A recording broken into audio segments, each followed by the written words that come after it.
Hello friends. तो science का अगला पार्ट वीडियो शुरू करते हैं। इससे पहले आप हमारे चैनल पर नए हैं तो चैनल को सब्सक्राइब कर लीजिएगा, वीडियो को लाइक कर दीजिएगा। तो यहाँ पे क्वेश्चन है कि सिरके में कौन सा अम्ल पाया जाता है। तो सिरके में यहाँ पे एस्टिक अम्ल पाया जाता है। जो सिरका में अम्ल होता है वो एस्टिक अम्ल होता है। फिर अगला क्वेश्चन है आधुनिक आवर्त सारणी में डैश समूह तथा डैश आवर्त होते हैं। तो इसमें 18 जो होते हैं वो समूह होते हैं और 7 आवर्त होते हैं। जो आधुनिक आवर्त सारणी है इसमें 18 समूह और 7 आवर्त होते हैं। फिर अगला क्वेश्चन है आहार नाल मूल रूप से डैश से डैश तक विस्तारित एक लंबी नली होती है। तो जो आहार नाल होती है वो मुंह से गुदा तक जो होता है वो लंबी होती है, जो कि 8 से 10 मीटर ये लंबी होती है आहार नाल। पूरा इसकी लंबाई तो मुंह से गुदा तक होता है, विस्तारित एक लंबी नली होती है। फिर अगला क्वेश्चन है ध्वनि के संदर्भ निम्नलिखित में से कौन सा युग्म सही है। प्रबलता आयाम पर निर्भर करती है। बिल्कुल, जो प्रबलता होती है वो इसके आयाम पर निर्भर करती है, जो प्रबलता होता है। और तीक्ष्णता आवृत्ति पर निर्भर करती है। यहाँ पे दोनों सही है क्योंकि जो प्रबलता है वो आयाम एम्पलीट्यूड पर निर्भर करती है और तीक्ष्णता जो होती है इसकी आवृत्ति पर निर्भर करती है। तो अगला क्वेश्चन देखते हैं। अगला क्वेश्चन है रदरफोर्ड के परमाणु नाभिक के मॉडल के संदर्भ में कौन सा कथन सही नहीं है। रदरफोर्ड के यहाँ पे परमाणु मॉडल की बात हो रही है। तो रदरफोर्ड नाभिक का आकार परमाणु के आकार की तुलना में काफ़ी बड़ा होता है। यहाँ पे दिया जो कि ये सही है क्योंकि नाभिक का जो आकार है वो परमाणु के आकार की तुलना में काफ़ी कम होता है। ये कम होता है काफ़ी, जो सही है बिल्कुल। इलेक्ट्रॉन नाभिक के चारों ओर वर्तुलाकार मार्ग में चक्कर लगाते हैं, बिल्कुल, यानी गोलाकार मार्ग में चक्कर लगाते हैं, सही है। ऋणात्मक और धनात्मक आवेश परिमाण में समान होते हैं, जो कि गलत है क्योंकि परिमाण में यहाँ पे अलग अलग ये ऋणात्मक और धनात्मक आवेश परिमाण में समान होते हैं, जो कि गलत है क्योंकि ऋणात्मक धनात्मक अलग अलग होते हैं। परमाणु का केंद्र धनावेशी तो जैसे नाभिक कहा जाता है, बिल्कुल सही है यहाँ पे। तो यहाँ पे 3 नंबर जो है वो गलत है रदरफोर्ड के अनुसार। अगला क्वेश्चन है द्रव्यमान m की एक वस्तु को ऊंचाई h से स्वतंत्रतापूर्वक गिराई जाती है। प्रारंभ में स्थितिज ऊर्जा डैश होती है तथा गतिज ऊर्जा डैश होती है। तो प्रारंभ में स्थितिज ऊर्जा जो होगी वो यहाँ पे एम जी एच होता है। मतलब एम जी एच यहाँ पे जो एक फार्मूला दिया गया है एम जी एच, जो कि द्रव्यमान से अगर m द्रव्यमान की वस्तु को h ऊंचाई से स्वतंत्रतापूर्वक गिराई जाती है तो यहाँ पे एम जी एच लगता है जो होता है। तो एम जी एच और प्रारंभ में स्थितिज ऊर्जा डैश होती है और गतिज ऊर्जा डैश होती है। तो यहाँ पे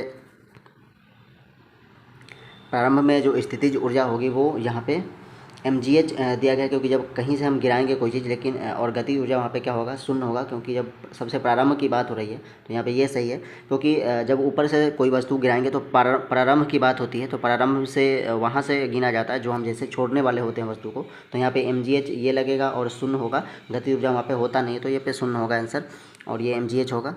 अगला क्वेश्चन देखते हैं। ऑक्सीजन प्रचुर रुधिर फुफ्फुस से डैश हृदय में जाता है।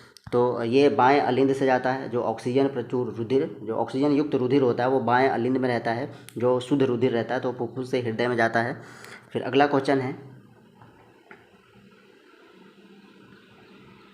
रासायनिक नाम सोडियम हाइड्रोजन कार्बोनेट है, किसका नाम है। तो ये बेकिंग सोडा को ही कहा जाता है सोडियम हाइड्रोजन कार्बोनेट, जिसका नाम है रासायनिक नाम। तो बेकिंग सोडा को सोडियम हाइड्रोजन कार्बोनेट कहा जाता है। फिर अगला क्वेश्चन है यूरिन इज प्रोड्यूस्ड इज किससे निकलता है। तो यूरिन जो होता है वो किडनी से प्रोड्यूस होता है, किडनी के माध्यम से होता है वो यूरिन बनता है। और अगला क्वेश्चन है पत्ती का वह भाग जिसके द्वारा वह तने से जुड़ी होती है क्या कहलाता है। तो पर्णवृंत कहलाएगा। जो पत्ती का वह भाग होता है जो तना के साथ यहाँ से पत्ता जुड़ा है तो वो हो जाएगा पर्णवृंत। फिर अगला क्वेश्चन है उन रोगाणुओं को नष्ट करती है जो हमारे शरीर में प्रवेश करते हैं। कौन सा नष्ट करता है। श्वेत रक्त कोशिका, इसे कोशिका का पुलिसमैन भी कहा जाता है, जो कि ये रोगों से बचाने का काम करती है श्वेत रक्त कोशिकाएं। फिर अगला क्वेश्चन है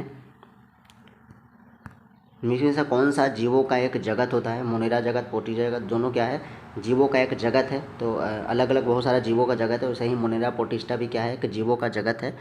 फिर अगला क्वेश्चन है क्षारीय धातु डैश के होते हैं, धातु के डैश होते हैं। क्षारीय धातु के गलनांक कम और घनत्व ज़्यादा होते हैं। बिल्कुल सही बात है कि जो क्षारीय धातु होते हैं वो जो होता है वो यहाँ पे गलनांक इसका कम होता है और घनत्व इसका ज़्यादा होता है क्षारीय धातु के।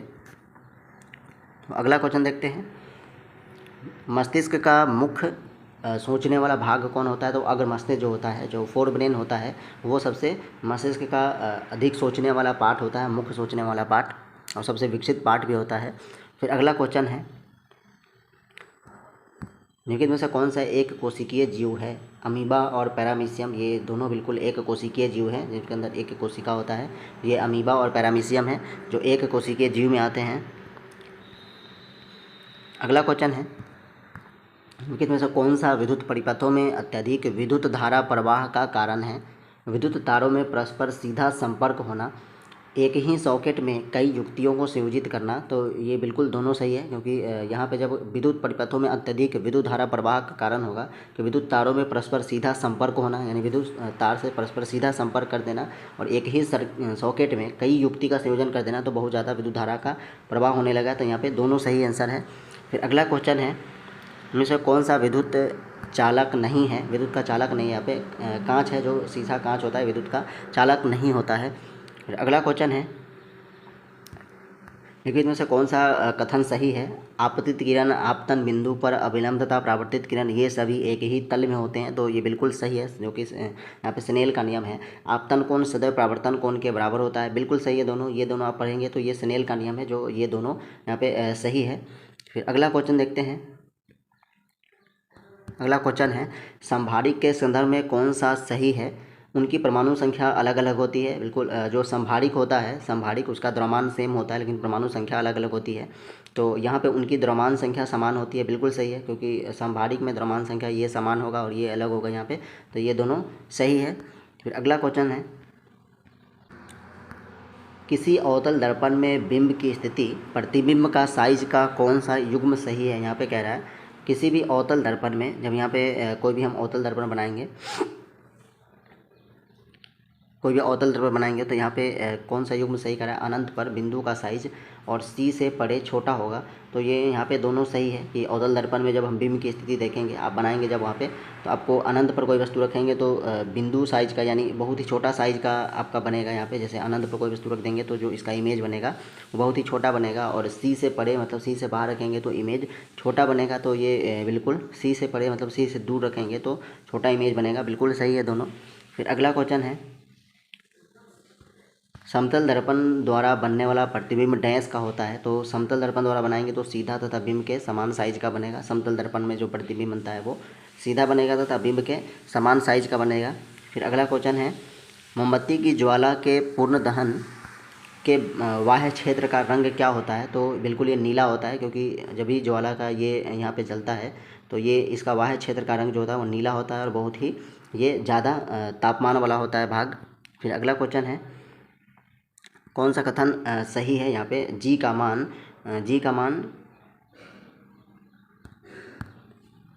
मान ध्रुवों पर विषुवत वृत्त से ज़्यादा होता है। तो बिल्कुल सही है, जब जी का मान जो होता है ध्रुव पर विषुवत वृत्त से ज़्यादा होता है, पोल पर ज़्यादा होता है, क्योंकि जी का मान जैसे यहाँ पे पोल होता है तो यहाँ पे ज़्यादा मान होता है इसका, इसीलिए यहाँ पे जो होता है वो घूर्णन ज़्यादा होता है, जिसका मान भार कम होता है। यहाँ पे चंद्रमा पर एक वस्तु का भार पृथ्वी पर उसके भार का 1/6 होता है। तो ये दोनों सही यहाँ पे दिया गया है, दोनों सही है। फिर अगला क्वेश्चन देखते हैं, इनमें से कौन सा संबंध सही है? अणुओं के संख्या दिया गया द्रव्यमान बटा में मोलर द्रव्यमान गुना में एवोगाद्रो संख्या के बराबर होता है। यहाँ पे फार्मूला है यहाँ पे, तो ये आप देख लीजिएगा। ये फार्मूला है कि अणु की संख्या जो होता है वो दिया गया जो द्रव्यमान होता है बटा में मोलर द्रव्यमान गुना में एवोगाद्रो संख्या के ये गुना के बराबर होता है। फिर अगला क्वेश्चन देखते हैं, निम्नलिखित में से कौन सा कथन सही है? यहाँ पे कुछ धातु जल से विक्रिया कर धातु हाइड्रोक्साइड और हाइड्रोजन गैस उत्पन्न करते हैं। तो बिल्कुल सही है, यहाँ पे कुछ धातु ऐसा होते हैं। फिर यहाँ पे सामान्यतः अधातु जल से अभिक्रिया नहीं करते। सामान्यतः जो अधातु है वो जल से अभिक्रिया नहीं करते हैं। बिल्कुल सही बात है, जो अधातु होते हैं वो अभिक्रिया करते ही नहीं है, तो जल से अभिक्रिया नहीं करते, यहाँ पे सही है। फिर अगला क्वेश्चन है, निम्नलिखित में कौन सही है? भार पृथ्वी पर हर जगह समान रहता है। ये बिल्कुल गलत है, ऐसा नहीं है, भार पृथ्वी पर हर जगह समान नहीं है। सभी वस्तुएं किसी तरल में डुबाने पर उत्तोलन बल का अनुभव करती है। तो बिल्कुल सही है यहाँ पे, क्योंकि कोई सभी वस्तुओं को अगर हम तरल में डुबाएंगे तो वो उत्तोलन बल का अनुभव बिल्कुल करती है। तो ये सही है। द्रव्यमान पृथ्वी पर भिन्न भिन्न स्थानों पर भिन्न भिन्न होता है, ये गलत है। द्रव्यमान कभी भी अलग अलग नहीं हो सकता। भार अलग हो सकता है लेकिन द्रव्यमान अलग नहीं होता। किसी वस्तु का द्रव्यमान वह बल है जो पृथ्वी से उसकी अपनी ओर आकर्षित करता है, ये गलत है। द्रव्यमान ये आकर्षित नहीं करता, ये गलत है। फिर अगला क्वेश्चन है, कौन सा अलैंगिक जनन की एक विधि है? अलैंगिक जनन की विधि कौन है? तो खंडन और परागकन।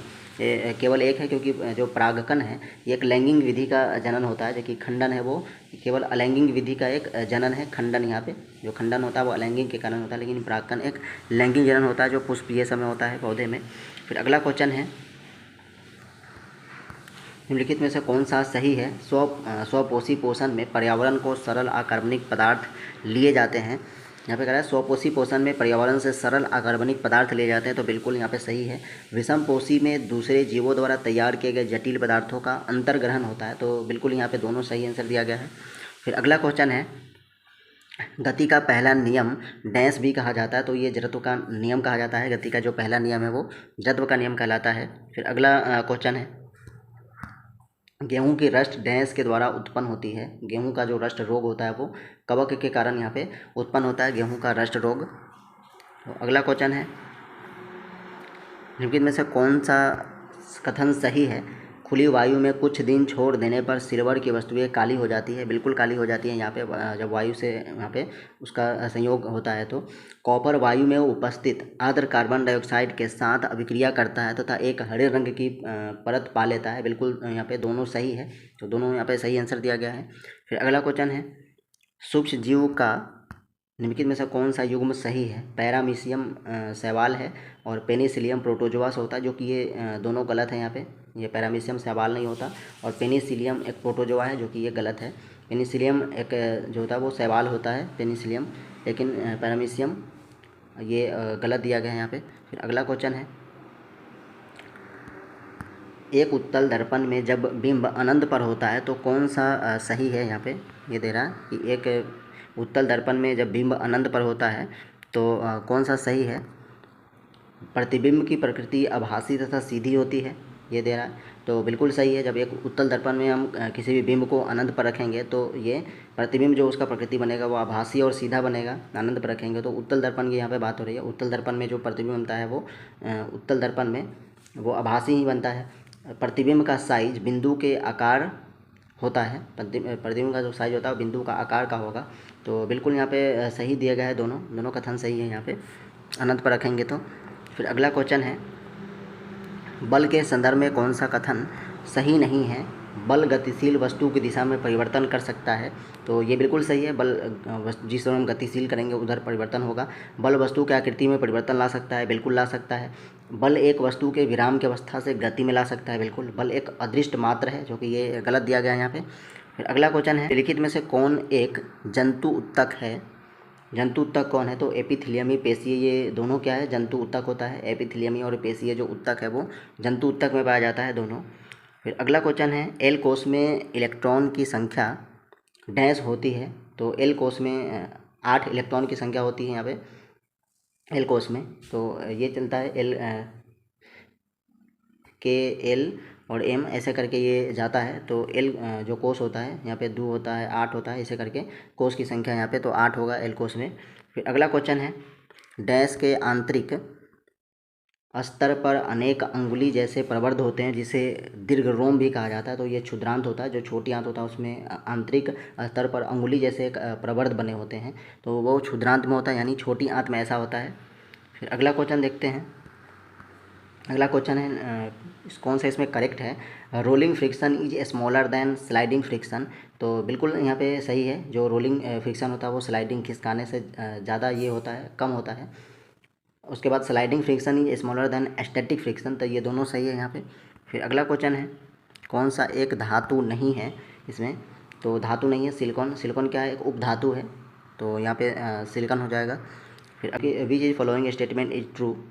Asset turn red litmus blue, acid जो होता है वो लाल लिटमस को ब्लू कर देता है, जो कि ये गलत है। एसिड जो होता है वो ब्लू को एसिड ब्लू को रेड कर देता है, और यहाँ पे जो बेसिस होता है, जो क्षार होता है, वो रेड को ब्लू करता है। तो यहाँ पे उल्टा दिया गया है दोनों, तो ये कोई भी यहाँ पे सही नहीं है। फिर अगला क्वेश्चन है, which is following not a result of scattering of light. यहाँ पे स्कैटरिंग ऑफ लाइट का रिजल्ट नहीं है यहाँ पे। Colour of clear sky is blue, जो कि ये सही है यहाँ पे। बाकी टिंडल इफेक्ट होता है बिल्कुल। स्कैटरिंग मतलब प्रकाश के जो होता है वो तितर बितर होने का कारण कौन कौन है, तो colour of clear sky is blue ये यहाँ पे दिया गया है जो सही है। टिंडल इफेक्ट इसके कारण होता है। Colour of sun at sunrise and sunset होता है। ट्विंकलिंग ऑफ स्टार ये इसके कारण नहीं होता, जो कि ये गलत है, ट्विंकल ऑफ स्टार। तो अगला क्वेश्चन है, कौन सा उपधातु है, कौन सा उपधातु है इसमें, तो बोरॉन यहाँ पे उपधातु है। यहाँ पे बोरॉन क्या है, उपधातु है।